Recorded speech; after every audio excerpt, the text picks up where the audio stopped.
आज का पाठ है बुद्धिर्बलवती सदा। अस्ति देवलाख्यो ग्रामः, यानी कि देवला नाम का एक गांव था। तत्र राजसिंह नाम राजपुत्रः वसति स्म। वहाँ राजसिंह नाम का राजा का पुत्र रहता था। एकदा केनापि आवश्यक कार्येण तस्य भार्या बुद्धिमती पुत्रद्वयोपेता पितुगृह प्रति चलिता। एक बार किसी आवश्यक काम से उसकी पत्नी को अपने दोनों पुत्रों के साथ अपने पिता के घर जाना पड़ा। मार्गे गहन कानने सा एकम व्याघ्रम ददर्श। रास्ते में घने जंगल में उसने एक बाघ को देखा।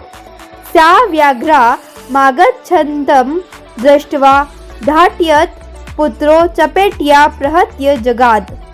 यानी कि उसने बाघ को अपनी ओर आता देखकर ठिठाही से दोनों पुत्रों को थप्पड़ मारकर कहा, कथमे केकशो व्याघ्र भक्षणाय कलहम कुरुतः अयमेकस्तावद्विभज्य भुज्यतां पश्चात् अन्यो द्वितीयः कश्चिल्लक्ष्यते। इसका अर्थ है, क्यों एक एक बाघ को खाने के लिए झगड़ रहे हो? यह एक ही है, अभी इसे बांटकर खा लो, बाद में कोई और दूसरा ढूंढा जाएगा। इति श्रुत्वा व्राघ्यमारी काचिदीयमिति मत्वा व्याघ्रो भयाकुलचित्तो नष्टः। यह सुनकर कि ये कोई बाघ को मारने वाली है, ऐसा मानकर शेर यानी कि बाघ डर से परेशान होकर भाग गया। निज बुद्धया विमुक्ता सा भयाद व्याघ्रस्य भामिनी। इसका अर्थ है, वह रूपवती स्त्री अपनी बुद्धि के द्वारा व्याघ्र के भय से मुक्त हुई। अन्यो अपि बुद्धि माल्लोके मुच्यते महतो भयात। संसार में दूसरे भी बुद्धिमान लोग बड़े से बड़े भय से छूट जाते हैं। भयाकुलं व्याघ्रं दृष्ट्वा कश्चित् धूर्तः शृगालः हसन्नाह भवान कुतः भयात पलायितः। इसका अर्थ है, डर से परेशान बाघ को देखकर किसी धूर्त सियार ने हंसते हुए कहा, आप कहाँ से डर के मारे भागे आए हो? व्याघ्र गच्छ गच्छ जम्बुक त्वमपि कश्चित् गुड़ प्रदेशं यतो व्याघ्रमारिति या शास्त्रे श्रूयते तयाहं हन्तुमारब्धः परम रहितकर जीवितो नष्टः शीघ्रं तदग्रतः। इसमें बाघ कहता है, जाओ जाओ सियार, तुम भी किसी गुप्त स्थान में छिप जाओ, क्योंकि अब बाघों को मारने वाली जिसके बारे में शास्त्रों में सुना था, उसने बाघों को मारना आरंभ कर दिया है। मैं तो अपने प्राण को हाथों पर रखकर उसके सामने से भाग कर आया हूँ। शृगाल व्याघ्रः त्वया महत् कौतुकम् आवेदितं यन्मानुषादिदपि बिभेषि। सियार कहता है, अरे बाघ, तुमने बड़ी हंसी की बात बताई है कि तुम इंसानों से डरते हो। व्याघ्र प्रत्यक्षमेव मया साधनपुत्रा वेकेकशो मामप्तुं कलहायमानो चपेटया प्रहरन्ति दृष्टा।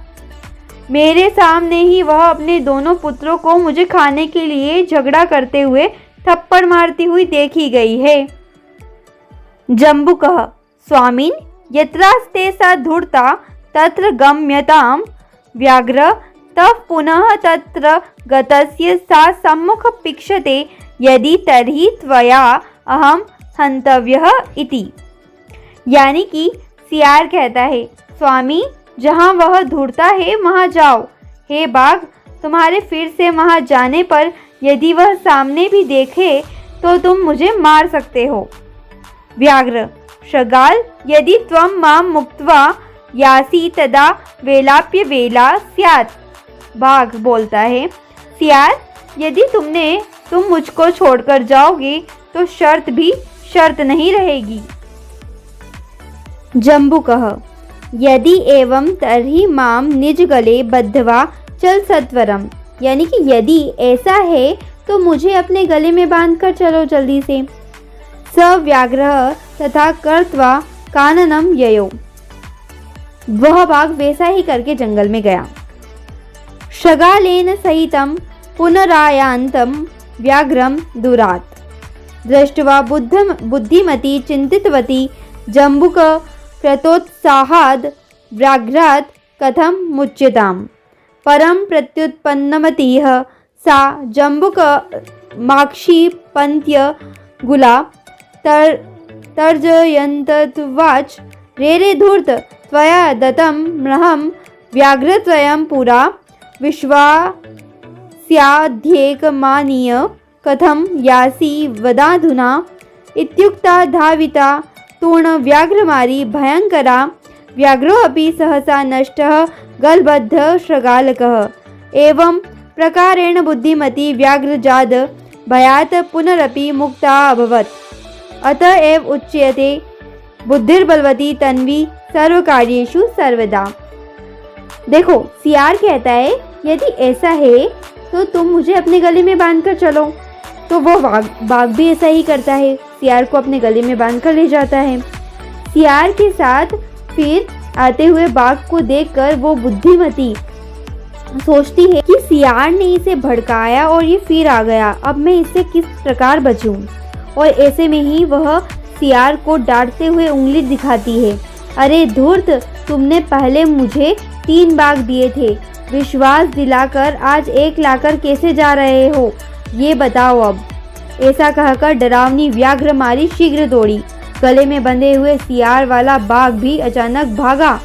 इस प्रकार से बुद्धिमती बाघ से उत्पन्न डर से फिर से मुक्त हो गई। इसीलिए ही कहा जाता है, हे सुकुमार स्त्री, हमेशा सभी कार्यों में बुद्धि ही बलवान होती है।